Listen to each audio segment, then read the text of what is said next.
tell me when to go.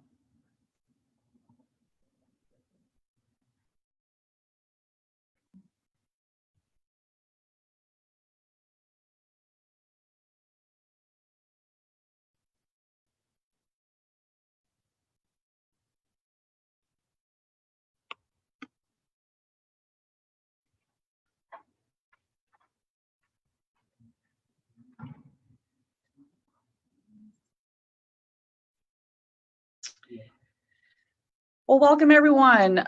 Thank you so much for joining us today. We're going to be talking about a project that we partnered with community organizations, JP Morgan Chase, and in terms of the greater Seattle area. We're just so grateful that you're able to join us to have a conversation about the project itself, and then also the lessons that we've learned and the impact of how this product, Money Mindset Cards, has really taught us how to think differently about financial capability. So, well, before I get started, I wanted to let you know that you can access our report on the Financial Capability Project on our website at theprosperityagenda.org. I really encourage you to download that if you want to learn a lot more about the way the project actually unfolded, and certainly the partners who were involved in that. So I want to tell you a little bit about the Prosperity Agenda, and then just a little bit of context in terms of how the actual project, how it was born, or what really drove us to create the focus of the integration of workforce and financial capability, which ultimately resulted in the development of Money Mindset Cards. At the Prosperity Agenda, we're an organization that design, test, and scale solutions to focus on reducing persistent poverty in communities across the country. And when we came into this project, we partnered with the Washington State Department of Commerce to test a savings project, actually, with parents who are in a state program, actually a federal program called the Temporary Assistance for Needy Families, TANF, to understand how parents engage with savings solutions. And what we found in this particular project, which was embedded in a transitional jobs program that is a subsidized transitional jobs program, that the idea of savings was counter for many people, thinking that if you're receiving public benefits, that savings was not really an option. Well, that really wasn't the issue that we discovered. We came into this with the knowledge that if we incorporated a financial coaching approach to having conversation about financial issues, and in particular financial or savings, that parents would engage.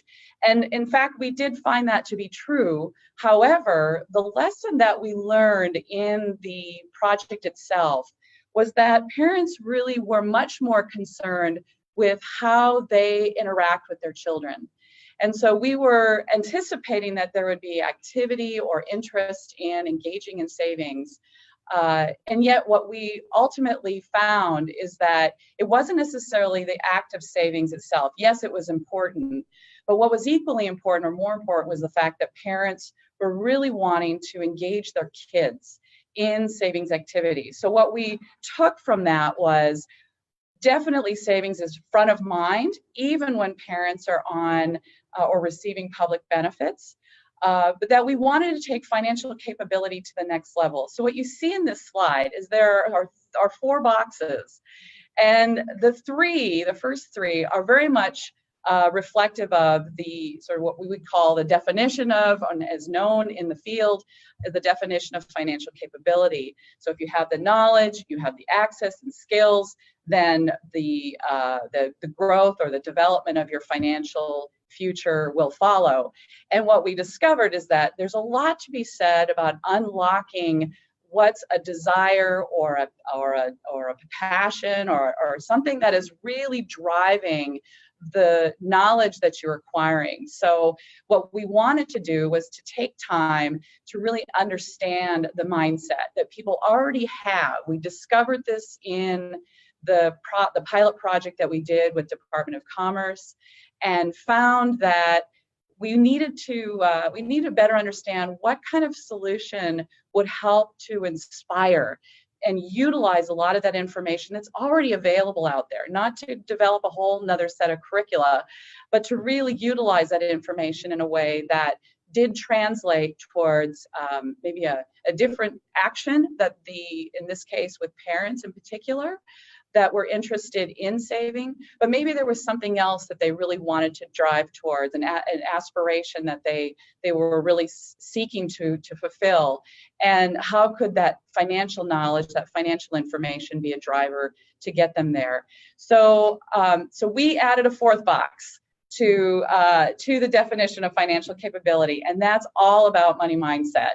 And so what I wanted to do now is introduce a key partner of ours, Kat Martin, who is with JP Chase, and she was instrumental in helping us think through early on how we can build or integrate financial capability, and again, taking this learning from our statewide project with Department of Commerce and integrate it into workforce training, because we knew that, again, this was a transitional jobs project that it was born out of. But we knew that at some point, allowing people to think about their financial future at a time when we know that there's opportunity awaiting them with respect to workforce training, what might that look like differently in terms of not just information or providing financial information, but also giving them that opportunity to exercise those desires and aspirations in a new and maybe exciting way. So anyway, I want to welcome you, Kat, to the webinar today, and just give you an opportunity to tell folks a little bit more about JP Chase's role in this project and why it was important. Go ahead. Excellent. Oh, good morning. Thank you so much. Thank you, Diana. I'm really pleased to be participating in today's webinar. Really, it's going to underscore a lot of what Diana just said about testing new innovations, finding solutions for critical social issues that we see in the community, testing, iterating, and then scaling projects that we think are really promising solutions, because we know that financial literacy, the way it's been over time, has not been closing the equity gap or the needs gap. And so we've got to be testing and finding new ways and new solutions. So what I wanted to start with before getting into specifics on the project is just giving you a little background about JP Chase and our model for impact and why this is important and why this project has been so exciting for us. So on this first slide, this is really over the last 5 years, we have engaged this model for impact. Really, and as you can see at the top of that illustration, test, learn, and iterate. That's just really kind of our motto around this. And the reason that we feel strongly about this model for impact is that we believe that more people should have the access to opportunity and the chance to move up the economic ladder, in particular in the world's cities where the benefits of revitalization are not reaching everyone. So to achieve this mission, we've refined this approach, again, sort of launching 5 years ago and over, and just building in all of our assets for our corporate responsibility to more fully draw on our firm's assets. So this model for impact includes a data-driven strategic focus on what we have identified as 4 key drivers of inclusive growth. Now, first off, we want to arm people with the skills that are needed for today's high-quality jobs. We want to provide small businesses, particularly those that are minority-owned and community-based ones, with capital and resources to grow and thrive.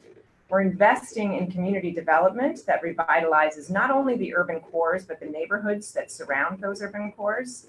And then give households the tools and the resources to manage their financial health. That is the core of our business, and that is at the core of our, if you can see, I think of our financial health piece is that really weaves through all of our lines of business and our foundation's goals. So as we learn about more about what's effective in driving inclusive growth, we continue to refine this approach. And we continually, again, test, learn, and iterate so that we can maximize our impact. So on this next slide, gives you a little highlight about our approach overall as a firm. Again, this is our commitment across all of our lines of business. We're committed to promoting financial health because we know it is the foundation on which strong and resilient households, communities, and economies are built. So improving financial health helps individuals start and expand businesses, investing in education, purchasing homes, planning for futures and retirement.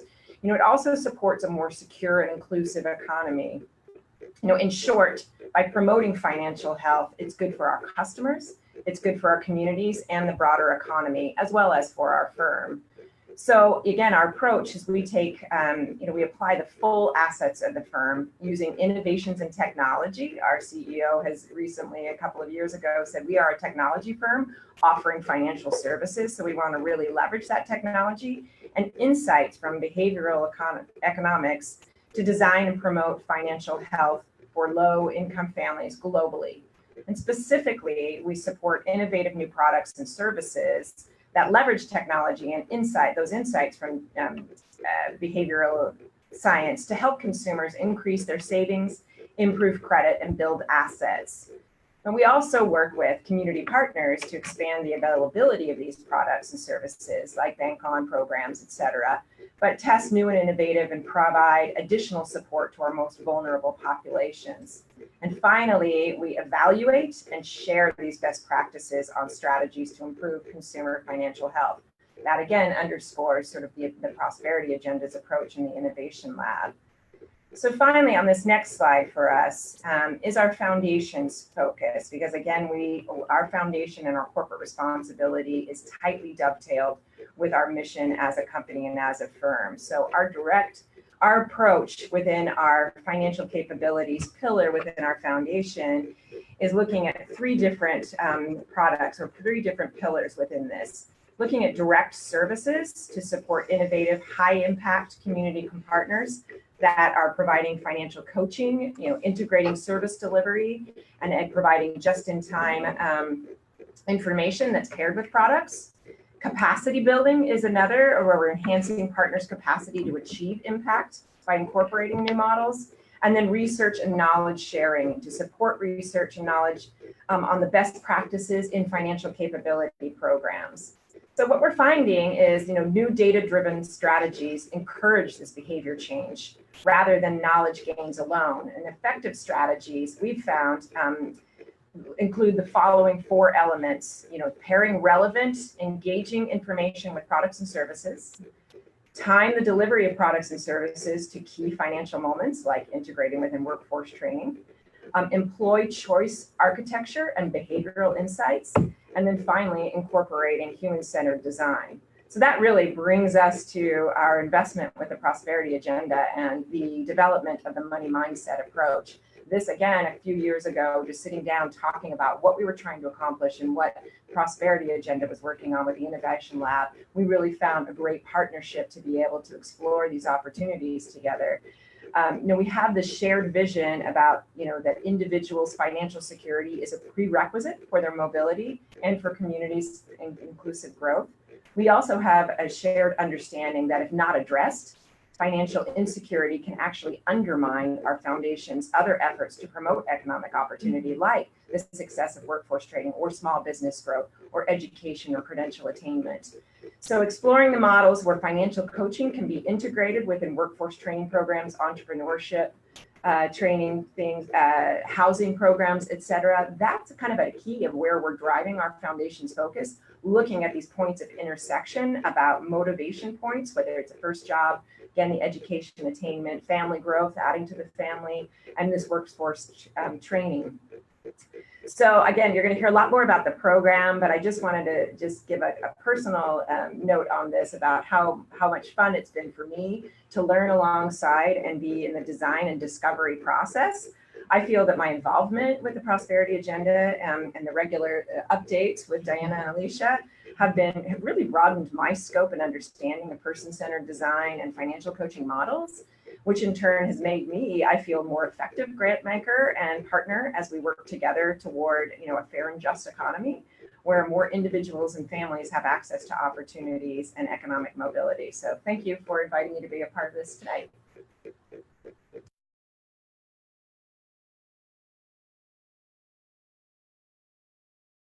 But also from our perspective, having a relationship with a funder is more than, from our perspective, is really a partnership. And so very grateful for the for the opportunity that we've had. So now what I'd like to do is shift it a little bit now, going towards more specific information regarding the money mindset cards.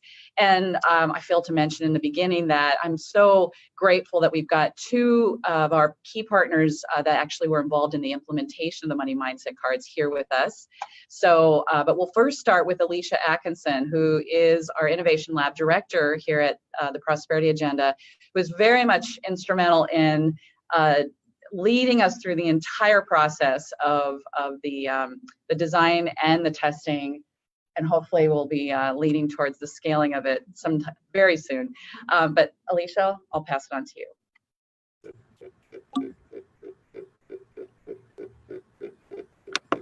Great. Thank you, Diana. As Diana mentioned, I'm going to be walking through kind of the overview of the Financial Capability Integration Project, a little bit of what we learned, what we developed, how we developed it, and really some promising findings that we've seen along the way.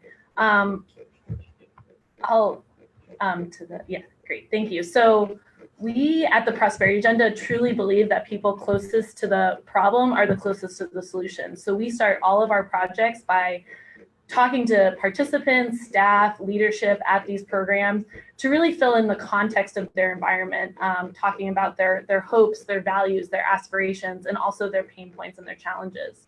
So we wanted to also talk to participants. How are they already approaching their financial lives? What's already working well? And we can learn from that and build off that.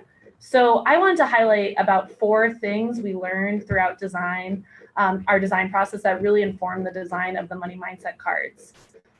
First was that we heard from students and participants of these programs that they often have feelings of judgment in financial education classes that they go through. So we heard, again, from graduates that they walk away from financial education programs with what not to do. Don't buy the truck, don't buy those shoes.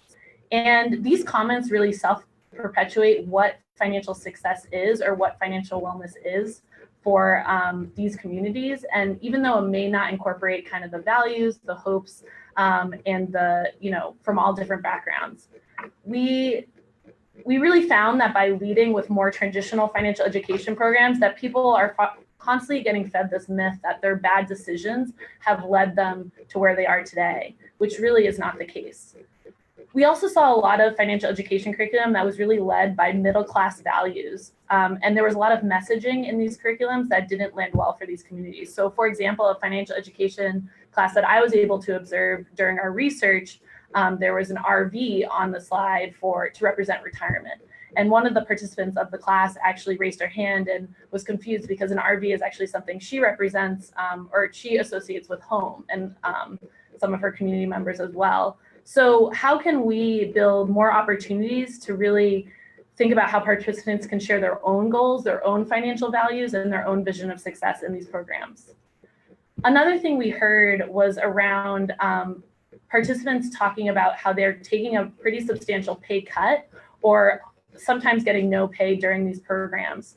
And we talk a lot about in the financial capability field about the right timing for a financial capability service. And it became very clear to us that talking about financial literacy information to individuals who don't have a lot of income was really inappropriate and almost creating more anxiety and sense of hopelessness during their time in these programs. And they're really trying to make this investment in themselves, make this investment back into their future, their professional development future. So as much as some of this financial information was appreciated by individuals, the ability to act on the information was limited.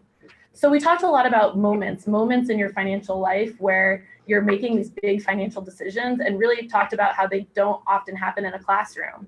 And we wanted to talk about how we could create more intention for someone thinking and reflecting on their own personal values to really make decisions in the future that make sense for themselves. Moving on to the staff from these workforce programs we partner with, we learned that in these workforce development programs, there's a lot of information that people have to cover. There's a lot of skill development. There's a lot of content that they have to get through. So time is not on their side when it comes to adding new services or new programming. So we really want to keep this in mind for whatever we developed. We also heard from staff that There were other challenges involving, staff not feeling very confident about talking about finances, not having the time or financial resources to customize a financial capability program for each different cohort that's coming through their model. And then also the idea that requiring a training for any new service was going to be difficult because of staff, sometimes turnover, and also staff getting elevated to higher positions in their organization, which was common. Lastly, I just wanted to mention too that both of the programs we were able to work with were using a kind of partner referral model in their financial capability program.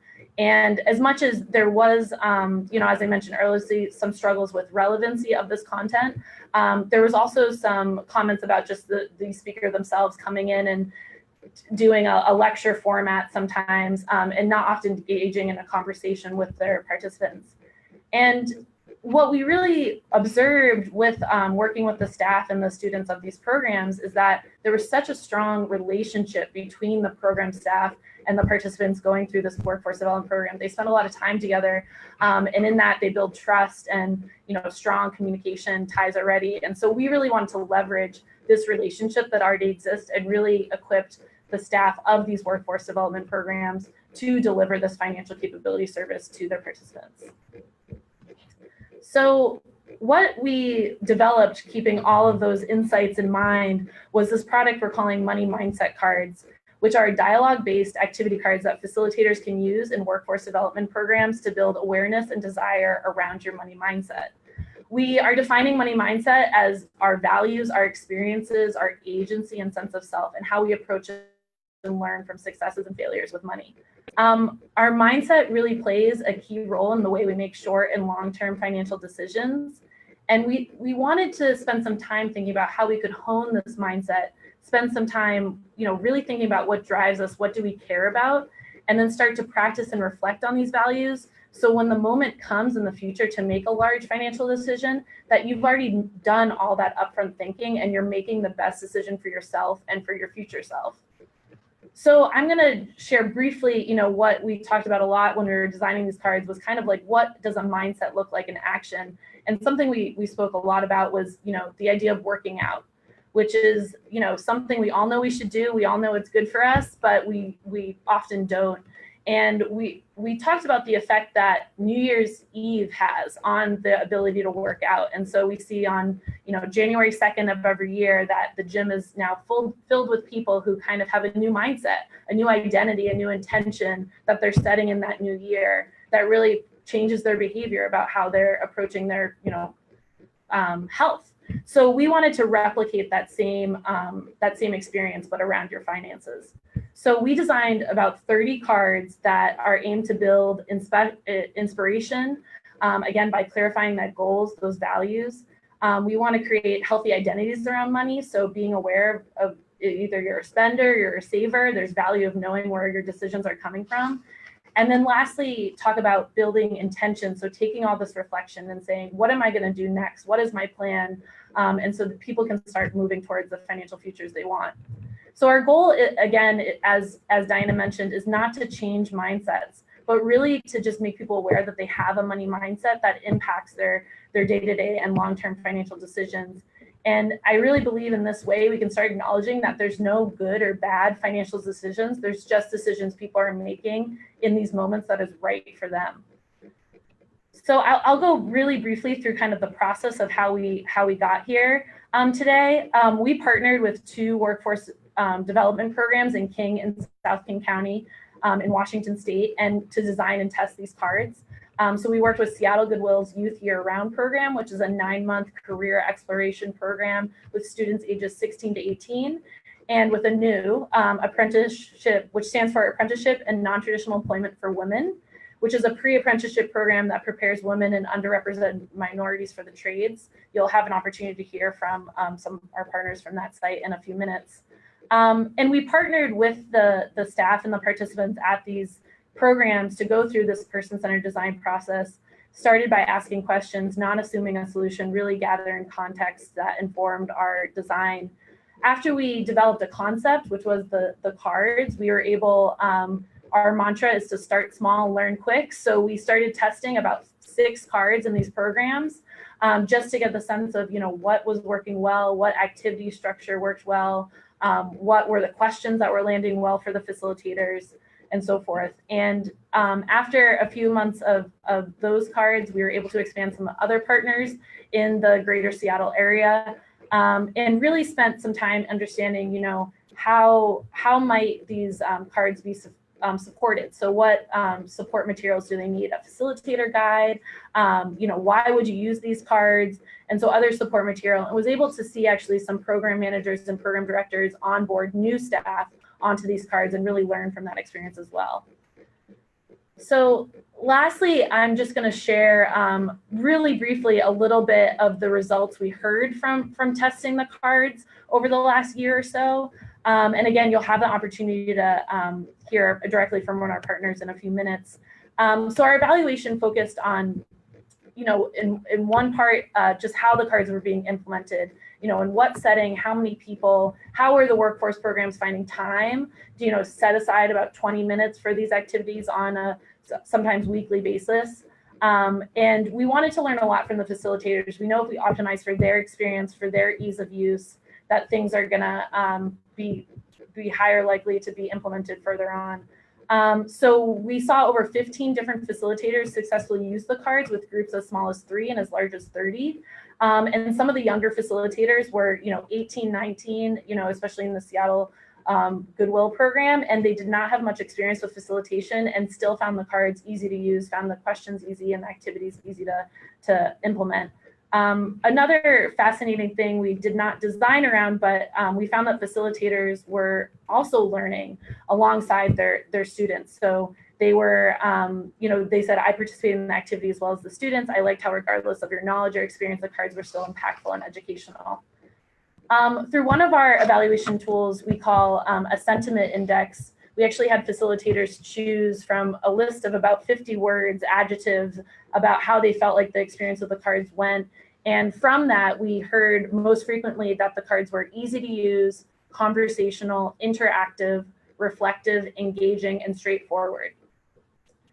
We also conducted a baseline and outcome survey with the participants of these programs, asking questions about their perceived sense of financial well-being, and as well as reporting on some of their financial behaviors.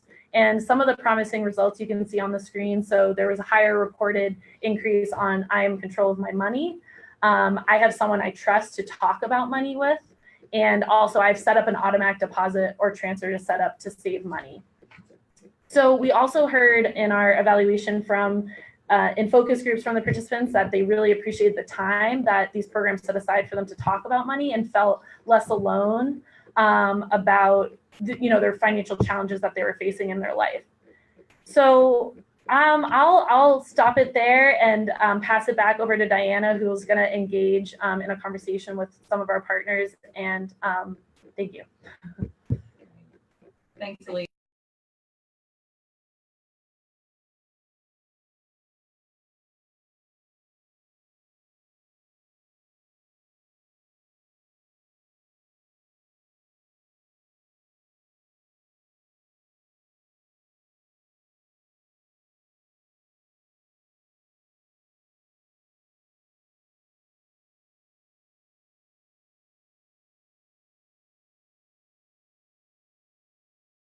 Am I still muted? All right, now you should be able to hear me. Let me start over. So I just want to say that this is an opportunity, having both Brunel and Morgan from Anu join us, that this is where those of you who are listening in on the webinar to get a real practical, hands-on perspective of how the Money Mindset cards really played out in terms of not just how to build financial capability into workforce training program, but what did it really mean for the students who are in the program as well as the staff? And so Brunel and Morgan, thank you so much for joining us on the webinar today. Really grateful that you're willing to be part of the conversation. And I have a few questions that I wanted to ask you, and certainly if you feel like that there's something you want to add that I haven't asked, please take the opportunity to do so. But my first question to both of you is, tell us a bit about ANU, just really briefly, and the role that you play, just so we can get some context in terms of how the cards really were integrated into ANU and your work. Yeah, so ANU is a pre-apprenticeship training program for women, and also we've recently started training men and youth to get into construction-related apprenticeships. And so it's 11 weeks, part-time, unpaid, and our students are mostly moving from low-income, low-paying jobs or unemployment into construction careers. So that's financially, that's a pretty significant increase for them. And so we currently are using the cards to help them for when they do have more future financial stability. And it's really helped us strengthen what we were doing before. Great. Did I answer? No. Well, and do you want to tell us a little bit just about the roles that you play, both of you, in ANU? Okay, so I've been with ANU for 4 years. So when I first came to ANU, I was the training coordinator responsible for the day-to-day learning activities of the students. And so I also did a lot of instruction with the students, a lot of the conversations, some soft skills lessons and whatnot. And then I've moved more into management. And so we've brought in additional instructors, and we brought in additional training coordinators who I've been able to provide the cards with to, and then they've continued to utilize them in the program, even though I've transitioned to more management position. Great, thanks, Morgan. And then myself, I am currently the program manager for more of the support services side to it. As a lot of students have barriers coming up, I do a lot of the making sure I can pay for it, the budget for that, managing the grants and contracts, making sure that direct support services are taken care of, that's not a barrier for them to get into it, and then that way they can then have financial success later on. When I first started, I was just the outreach person and slowly moved up with case management, and then now program manager, overseeing the entire program to help with the barriers. I do help with the students once in a while to make sure it's soft skills, but working with them, it's really about what are their overall barriers that they aren't financially capable of taking care of right now, and making sure they come up with a plan itself to overcome that and have stability in the long term. Great, thanks. And my next question really has a lot to do with sort of where you were and before the Money Mindset cards were introduced. And so one of you or both of you, if you could give us a little bit of a sense of how financial capability or financial education was incorporated previous to the cards. Give us a sense of what that was like for the students. Yeah, so really it was a 4-hour lecture-based it's called Financial Tools of the Trade, and it's a program that is also provided at the apprenticeship level, but it's a lot about what, when you have this income, what do you need to do in order to ensure that you're going to have enough saved. So in the trades, you're not always getting a paycheck. It's seasonal. You have high times and really big paychecks, and then you might have a time where you're going to need to pull from reserves. And so that program helps teach that culture where sometimes we've been told, or we help teach the students, that these are 9-month wages. So at the time you are getting paid a lot, but they're expecting that you're going to be able to draw this out for the entire year when you have low time. So it's a book that the students read with or they were provided it, and we never really enforced any of them to read it, but essentially they would read it, and then that would go along with the course. And then we provided credit counseling, one-on-one, 20 minutes. Essentially, a credit counselor pulls their credit score and provides them with some information. And sadly, that can actually be kind of just bad news. And a lot of times students were leaving without a bigger plan about what they're going to do. It was kind of delivering some tough information and some advice or whatnot, but we weren't, necessarily following up weekly or doing things to help guide them towards what, getting back to a stable place financially, what that looks like. We weren't equipped to do that. That's great. I mean, great in the sense that it helps to understand what it is that you definitely as an organization were aware that some form of financial education was necessary at a point in their lives because of this opportunity of increasing their income. So it's that awareness was already there in ANU. So tell us a little bit about why using the money mindset cards in the program. Why now? Why is it important? So you obviously had tools that you were using. What was it about the money mindset cards that you felt like were essential or important, or I'll let you put it in your own words. Yeah. I think something that we learned pretty early on is that, and this was, working with Prosperity Agenda, is that the students were not recalling the information. So, we taught this thing and, we went through this class or we had this conversation, but they were not remembering, maybe except for, the lines like, don't go out and buy a truck. So what I really like about the cards and why we brought them into the program was the ability to use it as a moment to pause and think about what is coming up, the activity that's going to come up. Use the cards as a moment to think and kind of realign, like, what are your goals? Depends what card you use, but allowing the students to be more open-minded to what the next activity can provide them. And so then the retention of the information increases. Mm-hmm. Vernell, do you want to add anything in terms of I know you went through some transition in your role, but just from your perspective, what would you say about money mindset cards as they're being used? I like it because it's more just a perspective of where you're at. It's not really direct. All right, this is how you save exact the dime. It's more of why am I saving for any reason at all? What's the underlying basis? What are the things I need to do? And it's pretty much just laying it out, but they're laying it out for themselves, not necessarily somebody telling them what to think about. It's like, this is what I'm thinking, and this is why I do what I do, or how I think about how much money I'm saving, or how my life led up to this point. And it's just something, it's a perspective, and they'll remember that perspective a lot more than they'll remember the lesson itself.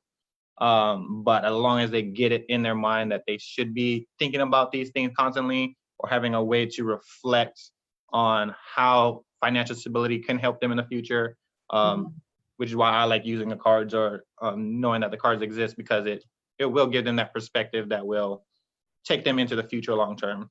Mm-hmm. Yeah. I think that's part of the experiment or the testing phase, was to really understand where do the values, where do the aspirations come into play in terms of utilizing all that financial information that was provided through your former program. Well, I guess your existing program, I should say, not former program. But what would you say, of all of the cards that you've used now, which one seems to rise to the top that you find is a go-to in your own personal interaction with the students, or just what you're seeing overall in terms of the work that's playing out with the use of money mindset? I still like the beginning, the find your why in the sky, because it is it's the real reason. Like, why am I saving? Why am I working so hard? Why am I going through class? Why am I taking a no paid 3-month training? And it really brings in perspective, like, what is the reasoning? And a lot of the students even cried because they really thought about, like, I'm doing it for my kids. I'm doing it for this. And it's like, all right, remember that every time you come up with a decision where it could be a hard choice, it's like, wait, why am I doing this? I need to save more. I need to make sure I'm working towards my goals. And so my favorite card is always, that's kind of what I lead off when I do a facilitation, is make sure I get to find the why. Because that leads and branches off for all the other cards, I think. I don't know. Yeah, I like the visualizing your future self card. I think what I really like is that it's about overcoming present challenges in order to see that long-term goal achieved. I really like, and I see this theme in a lot of the cards, but you know, that it's empowering students to be in control of what the future can look like. So it's that growth mindset, and that, you know, like Vernell was saying, this is your current situation, but you have power over what is going to happen next. And you have, and the ability to change that is throughout the cards. But I really like the visualizing your future self, is especially for our students, that it really seems pretty foreign to assume that at one point, you know, in the next 4 years, you're going to be making $100,000, and what that's going to take. It's going to take a lot of hard work. And so the cards continue to reinforce this idea that you have it, you can do this, and have conversations about what that's going to look like. Just really quickly, Morgan, you just mentioned, you know, where their income is increasing to. Just really briefly, sort of give us a sense of the students in terms of what level of income do a lot of them come into the program with? I mean, I know you mentioned low income, but what are we talking? We're talking like most of our students are coming in with some sort of government assistance, that are receiving food benefits or TANF benefits through the state. And so most of them are at the poverty level. Then you have a few students who are just what do we call it? Underemployed, excuse me, that are working in service industry or some of the healthcare positions, earning minimum wage. Most of our students, we have a qualifier, which is the federal, I think 200% of the federal poverty guidelines, and most of our students all qualify for that. Yeah. Thanks for clarifying that, because I think it just gives some context to, again, coming back to this idea of thinking about money in a way that is about, you know, looking towards the future when you're really just mindful of the day-to-day when you're receiving such limited income each month. So there is that shift that happens when you are acquiring new skills that lead to a higher income. So, but before I go to the next question, there is one that I want to answer that Amy has sent to us, and I want to encourage folks, if you do have questions, to go ahead and post them on the Q&A. So I'm going to ask this to Alicia, and can you give us an example of what are on the cards, and also how many cards are there?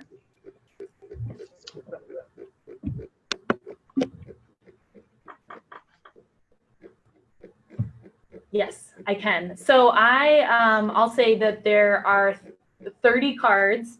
There's 10 in each area. So there's 10 inspiration, 10 identity, and 10 intention cards. Vernell and Morgan kind of just spoke to 2 of our cards a little bit more detail, but I'll just talk to a little bit more of the general structure, which are supposed to be about 20 to 40 minutes. They kind of vary in that range. Again, conversation-based activity cards. So each card comes with sometimes a drawing activity. We have the Find Your Why in the Sky, where you actually draw a tree and your roots and what's grounding you and what's your why, which is kind of what's driving your financial choices. So some of them are drawing, some of them are just conversations, some of them you get up and you stand in different corners of the room and you're reacting to different statements around your financial life, and kind of, again, around identity. So they really vary, and that is by design, because we know that there's certain people that are going to react to, you know, maybe wanting to draw a picture, maybe not wanting to draw a picture. We really believe that you guys know your programs best, you know your program participants best, so we just wanted to give a variety. We do not expect that any program will use all 30 cards. We really just want to give you options to be able to start these conversations, start these activities in a meaningful way. I'll also say we did want to focus this webinar on this project and kind of why the money mindset cards, but we are planning on doing a deeper dive and just into a more technical description of the cards in the future. So I'll stop there. Great. All right. Thanks, Alicia. Going back to Morgan and Vernell, So how would you describe the experience of facilitating these cards? So, what did you learn both as a facilitator, and also what did you learn from your participants in terms of the actual, just the interaction, and what did you see that was different? So as a facilitator, just a little bit about me. I was a high school history teacher for 7 years. So there would be, I know how to lead conversations and facilitate learning activities. And even with that experience, using the cards, I immediately was able to see that these were really rooted in best practices. And when I was able to just pick them up, even in maybe pretty tense situations where I've got, activities that are, in transition, I'm maybe in an environment that is not very traditional, like a shop space or a job site, and where we have 30 minutes before the next activity or the next tour begins. And I'm able to just pick up the card and without really thinking much and having to do much planning except understanding which card would be useful at this time, I just take it and I just was able to read it. There's the coaching questions that I found extremely helpful, and then some helpful hints. And so as I got more familiar with the cards, I was able to identify which activity would be most appropriate at the time. But besides that thinking, I really didn't have to do prep. Some of them have paper or whatnot, but I would know when to use that card and whatnot. So I found it very easy to use. And then with that said, learning from the students, these helped us. So we identified which cards we could also use to benefit the relationship building amongst the students, and then our relationship building with the students. So as they shared, for instance, the Find Your Why in the Sky, which is what we had always kind of decided was our lead card for a while, because it helped us build relationships with them. And we found a lot about them, about their past, about current struggles. The ones that talk about the goal setting was very helpful for us, so that we know where students are going to go and how we can support that for them. So while the underlying themes are, financial, we were able to use them and benefit the other areas of work that we do with the students. And we learned a lot there. Some of my cohorts that I have the better relationships with even still today are cohorts that we're using the cards with, because we had such great conversations on an ongoing basis. Mm-hmm. Brunel, is there anything you want to add to that? Yeah, I didn't have a education background at all. While in firefighter, I did AmeriCorps. That was all my experience before coming into it. And I was simply just learning as I went and got to my position now based off just learning quickly and doing it. So when I picked up the card, I was like, all right, let me learn how to teach in this fashion, because all I did was teach hard skills, and it's different to teach the soft skills part of it. But it was very easy to learn, and getting that connection, like Morgan said, was very helpful to say, like, hey, I need to make a relationship. Let's start like an icebreaker or something. This is a great one for that, but it also gives them perspective on where they're going to go, and make sure that, hey, this is a deeper conversation than just like, hey, tell me your name, what I like about you or something. This is more in depth to make sure that they realize that, hey, we're here for each other. And especially for like women in the trades, they need to rely on each other, as there's very few in the field. So we have like, hey, you guys can rely on each other. You guys all know each other's whys now. Let's support each other in that. And then when you graduate, make sure you keep that connection and understand, like, hey, I don't want to have a fight with her because she's doing this for a child. It's like, she's doing this for a reason. Let's make sure we're empowering each other, and knowing each other's strengths, weaknesses, and why we're doing stuff was very helpful to make sure that they build their bonds great too. And I was able to create some lasting relationships also. And that makes me think about, and both Brunel and Morgan, you can answer this, which is, thinking about new staff coming in. There's a lot that you just described that is about relationship building, and there's certainly a lot of discomfort in talking about money. That's what's so comforting, I think, in the financial education, having somebody come in who's a counselor to talk about it, because then staff really has limits their need to go to that very uncomfortable place of talking about money. So how do you onboard new staff in using the cards? Because obviously there is an expectation that staff will be much more engaged in those financial conversations. Yeah, so honestly, we when it came to the cards, and I mean, we were committed to this, and as we were in the testing phase, and we had a lot of turnover at the instructor training coordinator. I think we've gone through maybe 3 or 4 at this point. And the first one, got a nice meeting. I told them about the cards. We talked about what they look like. And then not so much. It was kind of, in this envelope are some cards. You need to pull out the one that will teach you how to use them. And let's talk about it later. And what I found was that no matter what what kind of interaction they had with me regarding the cards, they still were successfully using them. And that they're very helpful. Just there was the guide card that you can pull out that gives you some information on how to use it. But even if you just pulled out any card, that you can't mess up, you just follow it. And we kind of tried to identify the ones that you use in the beginning just to help them build the relationship before they get to some of the more trickier questions. But yeah, I would have the feedback from staff that were using them who got no training was always positive, that they liked having these cards. And it was never, I did have one staff at one point who was maybe trying to figure out a system, like, I'm going to use these Tuesday mornings, and that, at some point they finally, they didn't want to, but they finally just started saying, I'm just using them when I need them and when they feel right. But either or kind of even was still working for that individual. So but yeah, no, they didn't get any training. Yeah.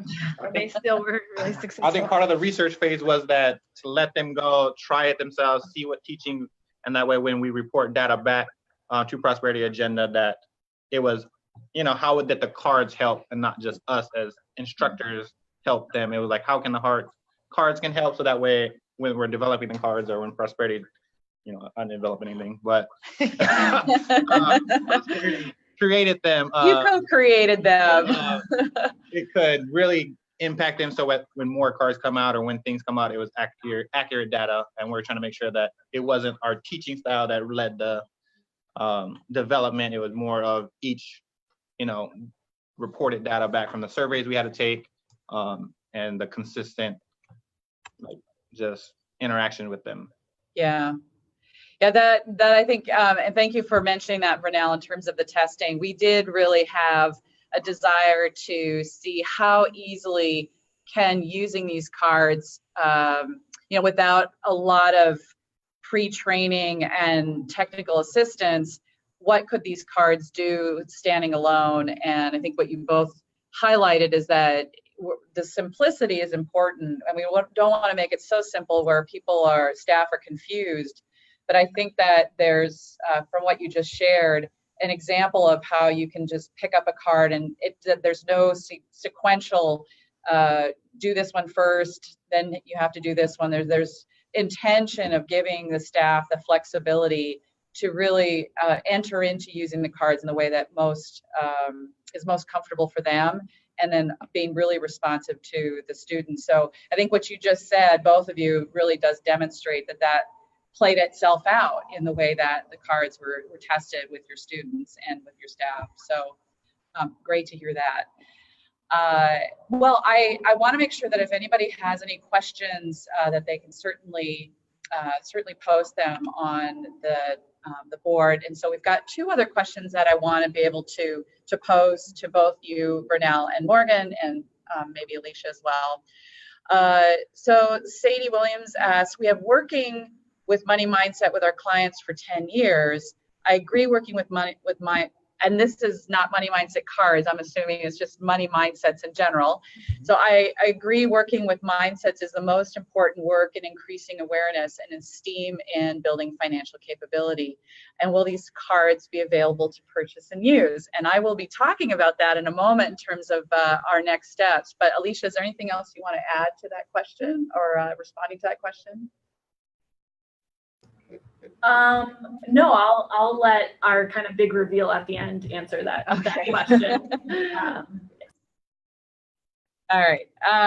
So Sadie, we'll come back to that in a moment. Cara is asking, do students, and this is to you, Vernell and Morgan, do students still receive the lecture-based financial education program? And if so, at what point in the process? So yes, they still do. And that, again, to be honest, it's 11 weeks and the education program comes when the people are available and it aligns with our training. So strategically, we don't always say like this happens in week 10 because they're very busy and we're trying to just get them to come, honestly. So, but yes. Vernell, did you want to add to that? No, that's the only answer we have. Okay. I do believe that Alicia wanted to contribute a little bit more. So go ahead, Alicia. I just wanted to add that I do want to be very explicit about saying we don't think these cards replace, again, more traditional financial education, financial coaching, credit counseling. We really believe this is an add-on to that service. So really just making it a more frequent conversation. Again, making the mindsets kind of be honed and then being able to take in that more technical financial education a little bit more, so it's more relevant to them. So I would just encourage that this is not a replacement of what you're doing, but a real add-on in a way that you can include more staff, if it is just one person holding financial coaching or financial education in your organizations, that this can be an add-on to including other staff in the conversation. So it's really an organizational engagement strategy as well. So I just wanted to add that. Great, thanks, Alicia. And if you have any other questions, please post them. I do want to go back to Sadie's question and just tell you a little bit about in terms of where our next steps are with respect to releasing the cards. So we are launching Money Mindset nationally. We'd like to be able to select partners through a very limited release. So we do have a wait list that we will be posting. You can sign up for. You'll have, again, at the end of the webinar, an opportunity, but if you have any questions, feel free to give us a call as well or email Alicia directly. And as part of the limited release, you'll have access to the Money Mindset cards at a discounted price. But we will be planning a much broader release, this broader release at the end of 2018. So hopefully, Sadie, that if there is more interest beyond sort of signing up and being on the wait list, feel free to reach out to Alicia directly. So at this point, if there aren't any other questions, I think, I don't know if Vernell and Morgan, if there's any other final comment that you'd like to make in terms of your overall experience in working with Money Mindset cards and sort of thinking about it going forward in the future for the program.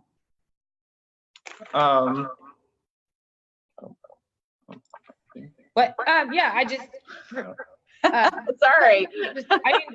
For me, I really enjoyed it. I like that they can be used in a one-on-one setting. They can be used by someone who maybe is not experienced, and then in group settings and in various types of environments.